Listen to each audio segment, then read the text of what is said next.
Halo's custom campaigns have evolved.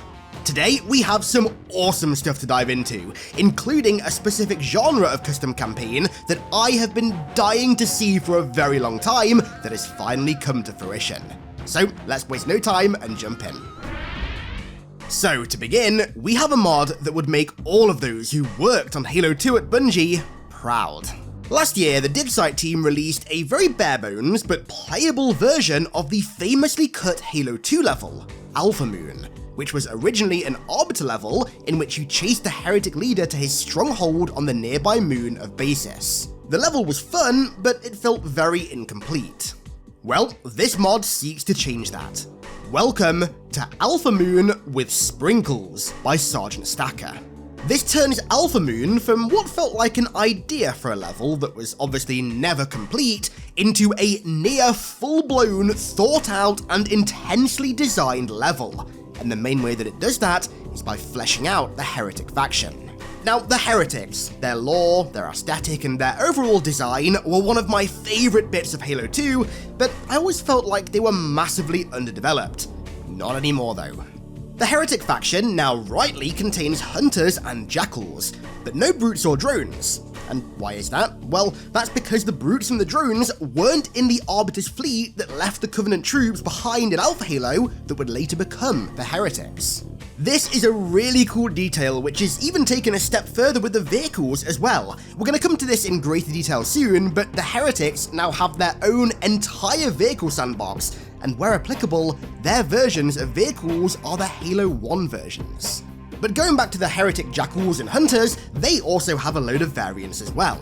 There are of course regular shield jackals, and of course it's Halo 2 so there are jackal snipers as well, but then there's also a third, almost skirmisher-like jackal variant that appear to have a kind of mini shield generator or respirator on their back, and I've got to be honest, these guys can be a real pain, but I love their design. The Jackals also seem to speak in a similar raspy, broken English to their Halo 5 counterparts as well, which I gotta say is one of the few things that I really liked about Halo 5. And given that I'm currently suffering from a minor flood infection as well, they also sound a bit like I do right now. The Hunters come equipped with a large variety of weapons, from of course their regular, albeit heretic-styled beams, to plasma cannons, plasma rifles, and even needlers. The Heretics using Halo 1 era vehicles, and the Hunters often using oddly light weaponry for a Hunter, feels like a really great little bit of world building to cement the fact that this Heretic faction were really just a ragtag group of survivors from the Arbiter's fleet. They aren't some galaxy-spanning faction with all the newest tech and constant resupplies. I mean, they don't even get resupplies from anyone at all. They're literally just a group of survivors having to make do with whatever they can scavenge from the ruins of Alpha Halo. And this mod does such a good job at conveying that through the gameplay. Honestly, mods that enhance official levels in a more canon-friendly way like this might just be my favourites. I've said that before, and I'll keep saying it. I love mods that do this. But the Elites and the Grunts have different variants now as well. The Elites come in a few different colours, with their heretic armour ascending through kinda relatively similar ranks to their Covenant armour, but the Grunts are far weirder. Yeah, they too seem to ascend through similar ranks as Covenant Grunts, but they also have some other variants as well, like this guy for example, a Grunt who looks like he's wearing a woodland camo sort of American World War II helmet. Or this guy who let out the craziest roar and then literally one-hit me. Grunts can even jump, dual-wield, and use carbines as well. Safe to say that they are far from pushovers. Enemy numbers and encounters across the board feel greater too. You really do get a sense that you're assaulting not just a small band of heretics, but their literal stronghold on the moon. And this is only reinforced by the changes that have been made to your allies. Once you've secured an LZ and Halfjaw sends in reinforcements, he really sends in reinforcements. He sends an entire lance of Covenant warriors, both infantry and armoured, to come and support your push to the stronghold. And I gotta say, there are some really cool variants in here as well. There's a huge range of Spec Ops Grunts, including some with Reach-style methane packs. Spec Ops Jackals join your lance, and they're wearing these really cool looking Halo 1 styled masks, which I assume is to help them breathe on the moon. You even get gold hunters that have similar Furod style cannons to the gold hunters that you face in ODST as well. And I mean, as well, just the fact that you do get allied hunters is so cool, man. Like, you guys know that I'm a sucker for fighting alongside hunters. It is criminal that it's only ever happened, I believe, once in the official Halo games. Seeing it here made me very happy. And then, of course, you also fight alongside a ton of elites as well. Leading this lance through massive vehicle sections in the canyons is so awesome, and because the heretics now also have their own entire vehicle sandbox, the vehicle combat feels honestly like an all-out war at times. The heretics of course have their own Banshee, but they also have their own Ghost, their own Spectre, a Shadow which comes with a mini Scarab Beam, or Death Ray as Stacker calls it, their own Wraith, and even their own Spirit, which is destructible if you can believe it. All also coming with that staple heretic texture and also different firing effects to help distinguish them from your allies as well. This is exactly how I envisioned this level would have played out had Bungie shipped it, and also had they shipped it for a console that was maybe a little bit more powerful than the OG Xbox. It truly feels like an all-out assault. And with this increased encounter size comes some pretty steep difficulty jumps, I gotta be honest, which is of course where your increased ally numbers, especially increased armored allies, really help out.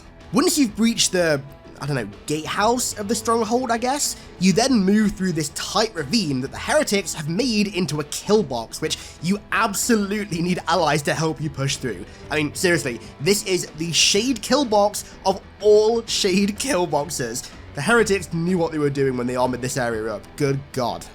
And then, once you reach the Great Courtyard before the apex of the heretic stronghold where the heretic leader lurks, you get reinforced once again with a huge lance of infantry.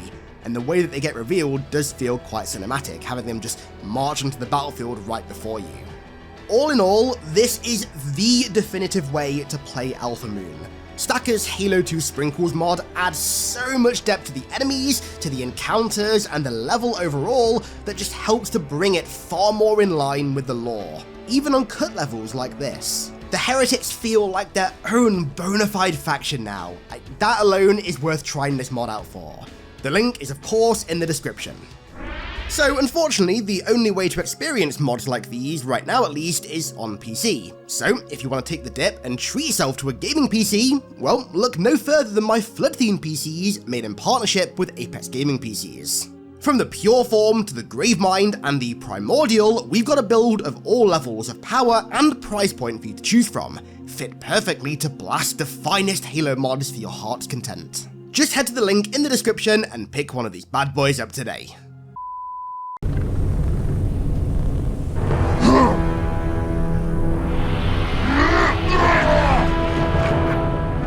Welcome to Reach Evolved Firefight. Now yes, this isn't strictly campaign, but Vengeful Vedem's Reach Evolved, all these years later, remains my go-to way to play Reach. I mean, I literally don't play vanilla Reach anymore at all. I can't even remember the last time that I did. I exclusively play his mod because, frankly, it's better than the base game. And so, when he decided to overhaul Firefight as well, I just had to try it, and I was not disappointed. And now, for context, I've actually never really been a fan of Firefight. I absolutely love Horde modes. Gears of War Horde is frankly a masterpiece that I spent an ungodly amount of hours playing back in the day. But I gotta say, the unequivocal king of Horde modes will forever be zombies. The way that zombies crafted not just its maps, but also your progression through them and your ascent to power around its revolutionary economy system made for the most satisfying gameplay loop, I think, since Jamie Griezmer invented the 30 seconds of fun. Call of Duty Zombies, at least, was the absolute golden standard of Horde modes. It might be trash nowadays, but back in the day, it was the golden standard. And when I compared it to Firefight, I don't know, I just thought Firefight was really basic and really boring. At least that's what I used to think. Reach Evolved Firefight completely changes that. Now it is currently in beta, so there are only 2 maps available, but they are both well worth trying. As you've already seen, the first map is Installation 04, and the other is Unearthed, which also has an absolutely sick intro. In fact, I'm just going to let it roll because you need to see it in its entirety.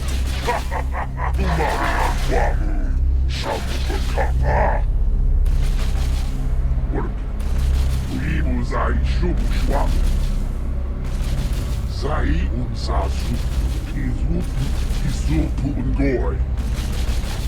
Os preparem tirarem Sam Twitch zusammen.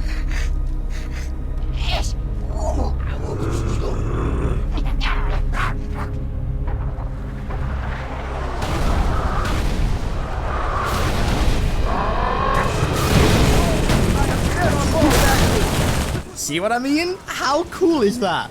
So as for features, Firefight Evolved mixes the Firefight formula with the best elements of zombies and Gears of War Horde.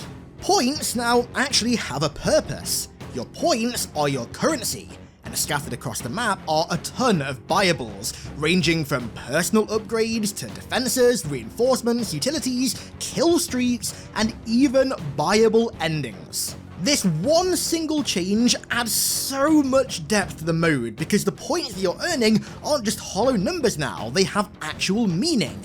They allow you to spec yourself differently every run and to personalize your game in a way that both Zombies and Horde always allowed, but Firefight never did.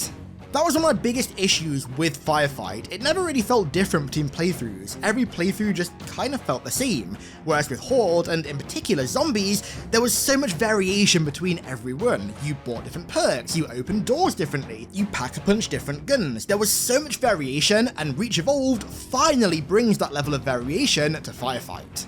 Now, the most basic upgrades are the weapon lockers, which come in both light and medium variety. The light ones spawning with SMGs and BRs, and the medium ones spawning with shotguns, grenade launchers, and BRs, which both restock every round. Then there's a litany of personal upgrades, from various different armor abilities to camo and overshield, and the Power Fist.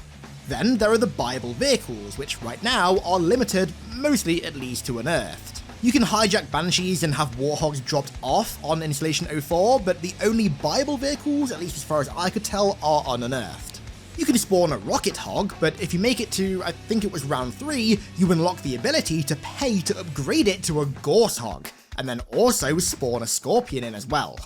As for defenses, you can of course buy the basic machine gun turrets for you or your allies to use, or of course for you to rip off and use at your own leisure, or you can buy the more expensive and far more powerful automatic Wolf Spider AA turrets that not only shred enemies, but also distract them as well, which in later rounds comes in so handy. But then there are my favourite kind of upgrades, the reinforcements. So on Unearthed, you can pay to call in Marines who arrive shortly after via Pelican, and on Installation 04, you can call in ODSTs who smash down to the ground in drop pods, pop their hatches, and get to work. Installation 04 also has Sentinel enemies, which yes, drop Sentinel beams when they're killed, which feels very weird to use in Reach. But if you pay 1,000 points, you can hack the Sentinel network and turn them into allies for a round, which is really awesome and again, really useful as a distraction. These guys are so cool to fight alongside. But hands down, my absolute favourite upgrade is the Falcon Support, which is exclusive to Installation 04 and is locked to later rounds, and I gotta say, for good reason. It's basically a Modern Warfare 2 chopper gunner, but with a grenade launcher Falcon, and this thing is so cool. It does really well past circuits around the map, which gives you great angles on where the spirits drop the Covenant off and also where the Covenant tend to group up, making for some real easy and real satisfying killing. But as I said earlier, the maps also have buyable endings as well, which were popularised by custom Zombies maps all the way back in the day on World at War. These buyable endings typically cost 10,000 points and aren't unlocked until later on in the game. Installation 04's buyable ending is very simple and, I gotta say, very on brand. You simply call in a Pelican for evac, hop on board, and escape the ring. Another successful mission. If I was on the ground, I'd pin the medals on you myself. Game over. Unearthed's buyable ending, however, is quite different. So as soon as you clear out the initial force at the beginning of the match that populate the mining facility, a huge cruiser jumps into atmosphere and lingers around throughout the match, even sporadically bombarding the battlefield with its plasma cannons throughout the game. The buyable ending comes in the form of a buyable mass driver, which you have to buy, hop in, and use to destroy the cruiser before it literally glasses the map. Both of these maps are excellent hunker down and survive styled maps that, with the buyable defenses and reinforcements, really do invoke feelings of Gears of War Horde. Honestly, I cannot sing its praises enough. I do still have some suggestions for the future of this mode though. I think a kind of pack-a-punch style upgrade system would be really cool to allow me to upgrade my weapons to create some crazy more powerful versions, kind of like how Halo 5's Rex worked. I always thought they were really good kind of versions of pack-a-punch Halo weapons, like Void's Tear for example. Stuff like that would be really cool in this mode. I also think actual perks as well would be really cool. The upgrades are definitely a good start, but I think turning some of the upgrades into unique, standout, kind of personable perks would be really cool.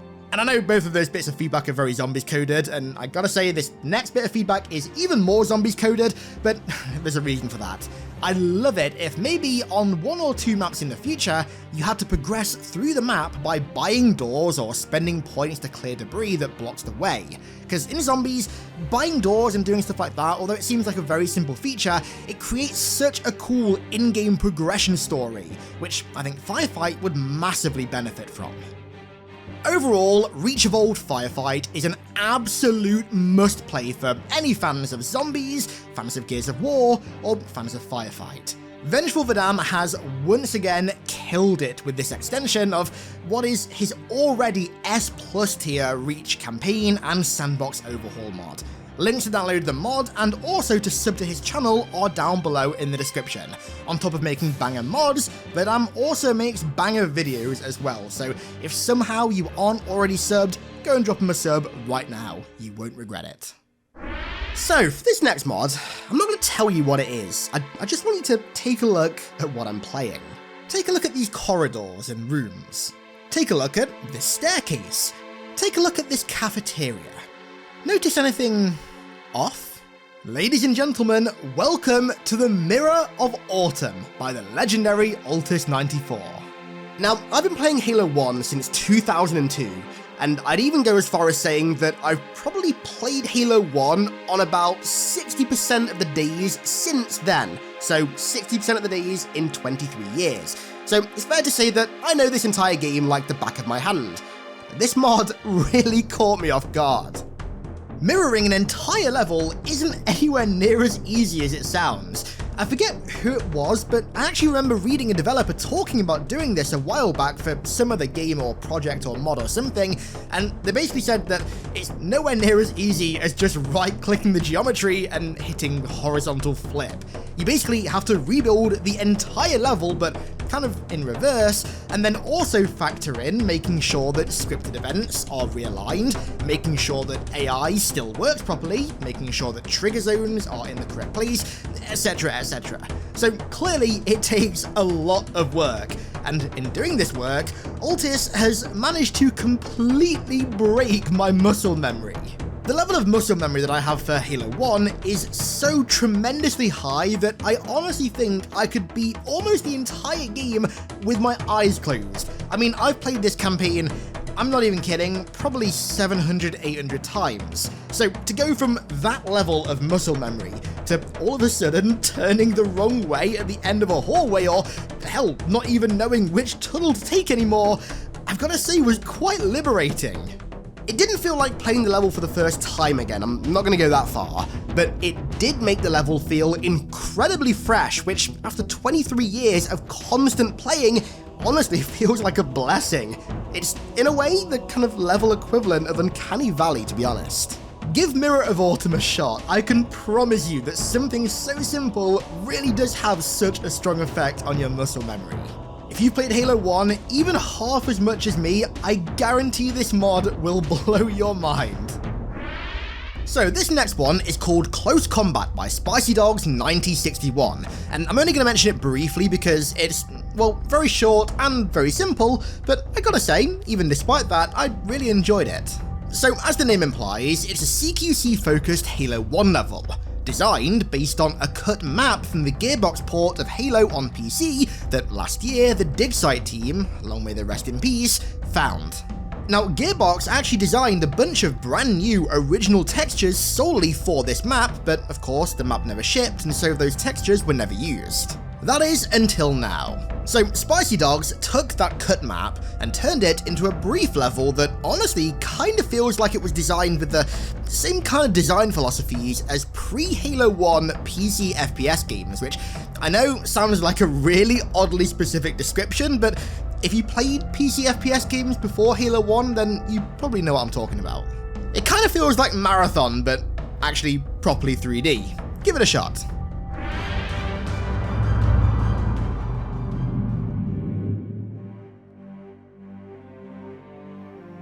The carrier shield is down. I'm in position and ready for immediate assault. Chief, take first platoon. Hard drop. Secure a landing zone. Sergeant, load up 2 flights of Pelicans and follow them in. Yes, ma'am. Chief, good luck. Tell that to the Covenant. I heard that. Back out. Master Chief, get aboard that carrier.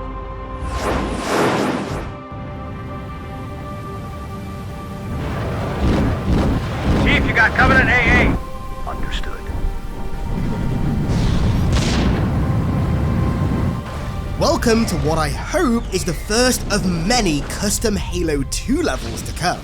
This is Second Strike by Quagmirian, a fully custom Halo 2 level that, whilst being almost entirely original, also resurrects a level that Bungie had to cut from the original game. A level that was actually replaced by arguably the most iconic Halo cutscene of all time, but we'll come to that in a minute. As you already saw, it opens with a killer custom cutscene that also uses a load of cut dialogue and also splices together bits of dialogue from various games as well, which does continue throughout the level, and I gotta say, it works surprisingly well. But hands down, the vibiest part of Second Strike is the weather. The environment is really similar to Delta Halo, which of course we're used to seeing in bright sunshine and broad daylight. Second Strike takes place during an overcast, rainy, and thundery day on Delta Halo. The echoes of thunder in the distance and the way that the rain looks as it drips down the rocks is honestly incredible. It's simulated so realistically to say that Halo 2 doesn't have any rain, so despite the 2004 graphics, it in a weird way looks very realistic. Quagmirian did a fantastic job with the weather elements of this level. So the overall objective of the level is to board and destroy a Covenant carrier, and it begins with you clearing out 2 Covenant AA turrets so Miranda and Johnson can resupply the area. The first, you have to move through a rainy valley on foot to destroy, accompanied by the ODSTs that you came in with, fighting Covenant in what are frankly really comfy woodland ponds and hiding from phantoms in woodland glades. Then, once the first LZ is clear, you mount up and begin to explore in a Warthog, taking out the second AA turret before driving round a windy and rather precarious cliffside path that steeps over a giant lake. Then, you reach the Foreigner's water treatment facility for the lake. This structure is vast, and honestly, the interior is really cool. It's clearly a very industrial structure, designed with pragmatism at its core. Its rooms are vast, open, and typically have some kind of body of water flowing through or beneath them, with man cannons connecting different areas. There's this one bridge room in particular that I really like. Just look at how the light refracts through the water and bounces off the walls. This is a game from 2004 and it looks this good, it's crazy. And it's in this facility where we're introduced to some new weapons, all dual-wieldable. There's the Grunt Plasma Rifle, which, despite its name, actually does a lot of damage. It fires these green bolts over the typical blue or red ones that shred just about anything. Then, there's the Spiker, which is pretty much just a Halo 3 Spiker, but with a slight damage increase, I think, so it's not entirely useless. But then, there's the Magnum Opus, the M6D, or the Halo 1 Magnum, which, yes, like I said, is also dual-wieldable. It's not quite as powerful as its Halo 1 counterpart, but I mean, it's clearly still a monster. Once you've cleared out this water treatment facility, you steal an escort Banshee and head for the carrier, and begin your infiltration. After a few familiar hallways, the level design opens up into an entirely new set of Covenant areas, and I gotta say, fighting through this carrier was a really fresh take on Halo 2's Covenant architecture palette. It doesn't just feel like a bunch of reused rooms from Gravemind or High Charity, it feels like an entirely new area. I gotta say, my favourite bit was either this room or the Halo 3 bridge that was rebuilt in Halo 2's aesthetic. Very cool. Eventually, you reach the reactor room, and after disabling its shields, you head down to its core. And what ensues is a recreation of a segment that Bungie had planned for their cut Covenant carrier level. You hop in a Wraith and bombard the carrier's reactor core until it explodes, sending it and also the entire ship into meltdown. So, you make your escape, blasting your way through a Covenant-themed Wraith run, which is pretty cool and very unique, and ascending back up to the hangar. But when you arrive, some of the Covenant evacuees steal your Banshee. But don't worry, thankfully Miranda and Johnson are nearby in a Pelican, so they come in, they pick you up, and evacuate you. And you watch the carrier explode both in atmosphere and also from orbit. Overall, I really enjoyed Second Strike, and I really hope that it's the beginning of a huge wave of custom Halo 2 levels. Don't get me wrong, custom Halo 1 levels are great, but to put it nicely, I've been playing custom Halo 1 levels since 2003. Custom Halo 2 levels are something that feels brand new, and I really want to see more of them. So definitely give Second Strike a shot, the link is in the description. And for the final mod of this video, I need to ask you guys a really important question, and it's one that I need you all to answer honestly. How many times have you wished that Halo's story would finally do a crossover with Twilight? Well, if you're anything like me, you've dreamt of that exact scenario for more than a decade, and now I'm happy to announce that it's finally here. This is Halo Werewolf Edition by the fittingly named Dark Wolf. A mod that finally, after all these years, allows you to storm a Flood hive and defend a World War II base from the Covenant as a werewolf. If you guys are anything like me, then you've waited for this for like 2 decades at this point, and I'm so happy to say that it is finally here. As the werewolf, your only abilities are run, gallop, I guess. You can jump abnormally high, and also attack, and that's pretty much it. And I gotta say, it's kind of buggy, but I thought this one was worth a mention solely because of just how funny the concept is of a werewolf storming a Flood hive. Imagine for a second if humanity was saved from the brink of extinction at the hand of the Covenant and the Flood, not by a wanton super soldier, but instead by some random werewolf that just shows up out of nowhere, is seemingly invincible, and cuts through hordes of our exterminators like butter. You know, I gotta say, even still, that is somehow more faithful than the Silver timeline.